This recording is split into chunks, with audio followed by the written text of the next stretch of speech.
que é justamente um momento da gente falar a verdade sobre a realidade do Rio Grande do Sul. E não apenas para olhar para o presente, mas também para poder construir o futuro, apresentando também a realidade financeira do Estado do Rio Grande do Sul. E se trata de falar isso com clareza, com transparência, sem falso pessimismo e sem nenhuma atitude que não seja aquela de falar a realidade. Não quer dizer com isso que a gente também apresente um falso otimismo. Se eu pudesse dizer aqui, olha, nesse pouco tempo de vida, ainda hoje me falava o secretário de Transporte, mesmo que seja de dificuldade, conseguimos pelo menos fazer uma pequena conservação das rodovias em torno de 1.800 quilômetros de rodovia. Mas pequenos consertos, pequenas coisas para deixar pelo menos para a aplicabilidade. Ainda tem muitas estradas com essa deficiência. E eu já disse e vou continuar dizendo, se nós pudermos durante este ano só fazer a conservação das rodovias e a sua devida manutenção, já nós encarávamos isso como uma grande opção e uma grande prioridade. Mas a gente tem que desejar mais. Também entendo que chegou a hora do governo, os governos também, se apresentarem para a sociedade, sem receio de ser contestado, sem receio de receber uma manifestação até inadequada em alguns casos, mas é preciso colocar a verdade, não é? E a gente conversar com as pessoas. E hoje eu tenho certeza que vocês vão gostar do que o Giovanni, o Cristiano e o outro pessoal que vai fazer aqui esse trabalho.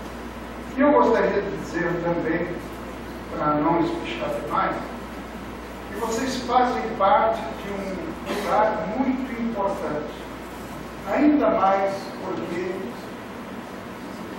o litoral, que é composto basicamente de lusos germânicos, ele tem uma história, uma tradição e uma vida que é muito importante para todas as sociedades. Todo o Rio Grande do Sul acaba vindo para o litoral de um jeito ou de outro. Quem pode, né?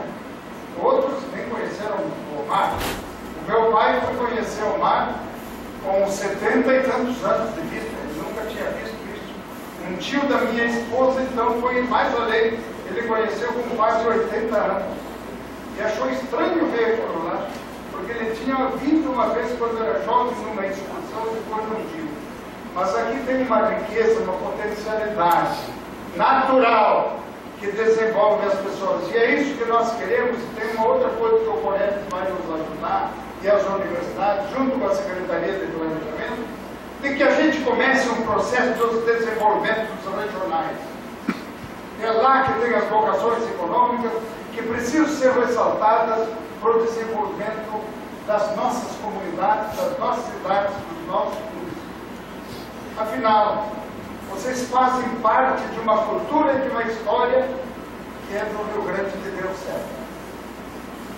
Seja pela economia, seja pelo trabalho, seja pela produção e seja por algumas iniciativas que foram pioneiras no Rio Grande do Sul, inclusive a da energia eólica. Então a gente precisa se dar conta que esse que está aí fora é o Rio Grande que deu certo. No comércio, na indústria, na agricultura, na pesca, que é o caso do nosso litoral também.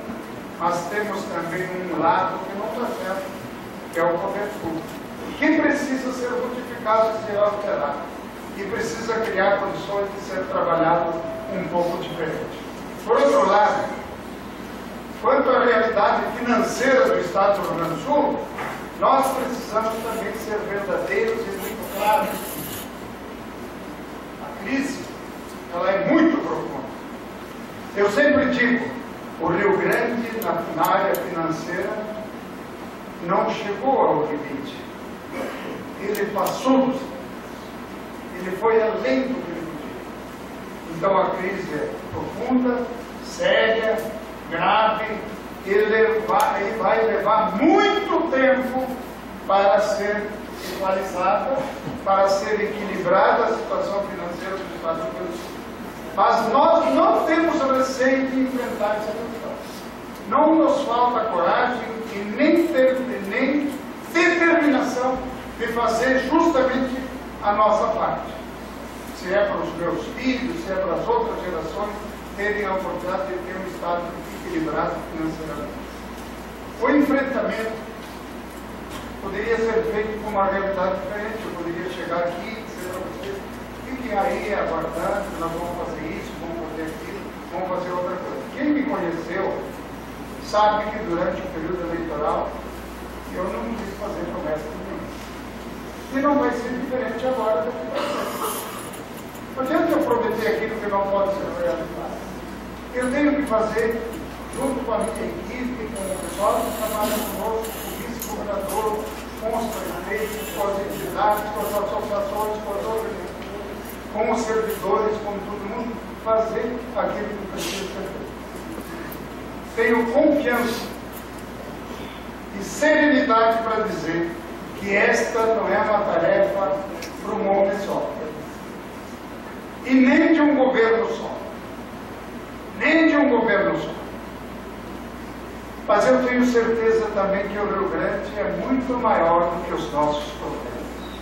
Todos nós desejamos plantar uma sementinha que seja muito fértil da conscientização dessa mudança que precisa ser implantada nessa caminhada no Rio Grande do Sul. Também nós precisamos superar a rivalidade existente muitas vezes dentro da nossa comunidade, dentro do nosso município, especialmente dentro do nosso estado, pela solidariedade e pela compreensão que precisa ser feita. Não adianta, eu nunca me ia me alegrar com o Caxias indo para a segunda divisão. Caxias caiu ontem, embora eu seja do Juventude, mas isso não é bom para Caxias. Isso não é bom para o futebol do Rio Grande do Sul. Então, se a desgraça dos outros fosse boa para mim, eu tenho certeza que eu estaria redondamente equivocado, enganado, e não estava tendo uma consciência perfeita dessa realidade. Estou dando um exemplo bem prático, porque às vezes a gente olha para os outros de uma maneira diferente, como se aquilo, a habilitação de um me prejudicasse, ou a desabilitação de outro me ajudasse. Não, não é assim. Então nós temos que superar, sim, a rivalidade pela solidariedade. E eu entendo que o Rio Grande tem muitas diferenças regionais. Se a gente vai olhar para o litoral, é de um jeito. Você vai para a serra, é de outro jeito. Você vai entre o litoral e a serra, que pega a zona de campanha, é de outro jeito ainda. E se você vai para a fronteira, de outro, vai para a zona sul, é de outra maneira, de outra forma. Então todo mundo é um pouco diferente. O que nós precisamos entender é que o Rio Grande é diferente visto, é diferente na religiosidade, é diferente pelo comportamento, vamos dizer, político, ideológico, economicamente, as classes são diferentes. Mas por tudo isso a gente pode dizer que o Rio Grande é maior do que todas as nossas. É o Rio Grande que nós temos que ter um olhar diferente. Não é porque eu esteja hoje limitado à condição de governador, porque chegou a hora de termos uma consciência diferente de toda essa realidade que nós temos aí. Por isso, acho que nós temos que ter alguns caminhos, algumas diretrizes. E uma das primeiras é dizer que criar um ambiente em qualquer lugar, seja pela faculdade, seja pelos empresários, pelos prefeitos, por todo mundo, para procurar atrair investimentos, crescimento econômico e criar um ambiente propício para o desenvolvimento, porque é a única maneira de nós equalizarmos as nossas